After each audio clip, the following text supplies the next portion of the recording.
पुण्यामधल्या कालच्या भाजप आणि काँग्रेस यांच्यामधल्या राड्याच्या नंतर आता पोलिसांनी एक मोठा निर्णय घेतलाय। यापुढे राजकीय पक्षांच्या कार्यालयावरती आंदोलन मोर्चे काढायला परवानगी नसणार आहे। एक मोठी बातमी आपण बघतोय। काल पुण्यामध्ये भाजप आणि काँग्रेसचे कार्यकर्ते आपापसामध्ये काहीसे भिडलेले दिसले। यावेळेला दगडफेक देखील झालेली होती। यामध्ये काँग्रेसच्या कार्यकर्त्यासह महिला पोलीस देखील जखमी झाली होती आणि यानंतर आता पोलिसांनी एक मोठा निर्णय घेतलेला आहे।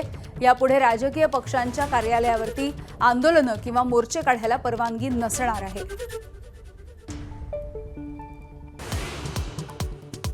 राज्याच्या अर्थसंकल्पामध्ये शेतकऱ्यांसाठी कर्जमाफी जाहीर होण्याची शक्यता। जिल्हा बँकांकडून सरकारने मागवली कर्जदार शेतकऱ्यांची माहिती। जून 2025 पर्यंतच्या थकबाकीदारांची मागवली माहिती।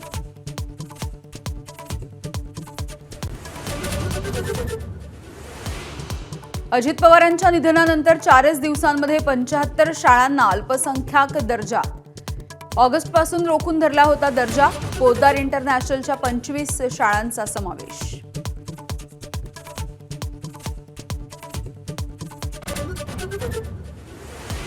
पंचाहत्तर शिक्षण संस्थांना अल्पसंख्याक दर्जा देण्याची सीआयडी चौकशी करा।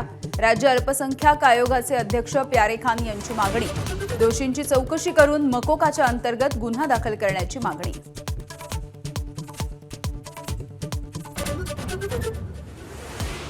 अब्दुल सत्तार यांच्या नागेश्वर मंदिर दर्शनावरून वाद। काही तरुणांनी मंदिरामध्ये जाऊन गोमूत्र शिंपडलं। धक्कादायक प्रकाराचं भाजप आध्यात्मिक आघाडी प्रमुखांकडून समर्थन। सत्तारांनी हिंदू धर्म स्वीकारलाय का, तुषार भोसलेंचा सवाल।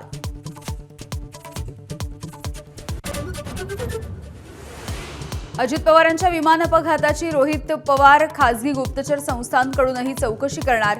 रोहित पवारांनी दिला माहितीला दुजोरा। भाजपचे अमित साटम म्हणाले, सरकारी संस्थांवरती विश्वास ठेवा।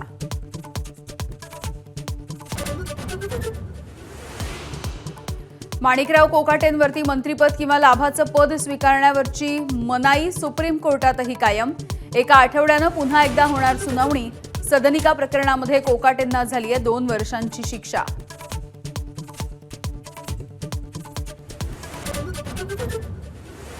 मंत्री नरहरी झिरवळ यांच्या खात्यामधील लाचखोरीच्या प्रकरणामध्ये राष्ट्रवादीची आज बैठक। उपमुख्यमंत्री सुनेत्रा पवारांसह कोअर कमिटी घेणार आढावा।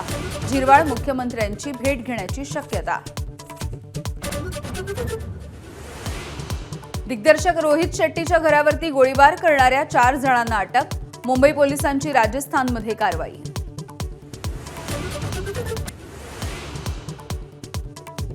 मुंबईतील जे रुग्णालयामध्ये निवासी डॉक्टरांचं आजपासून उपोषण।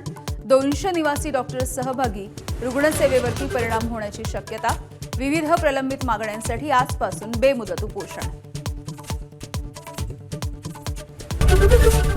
एबीपी माझा, उघडा डोळे बघा नीट।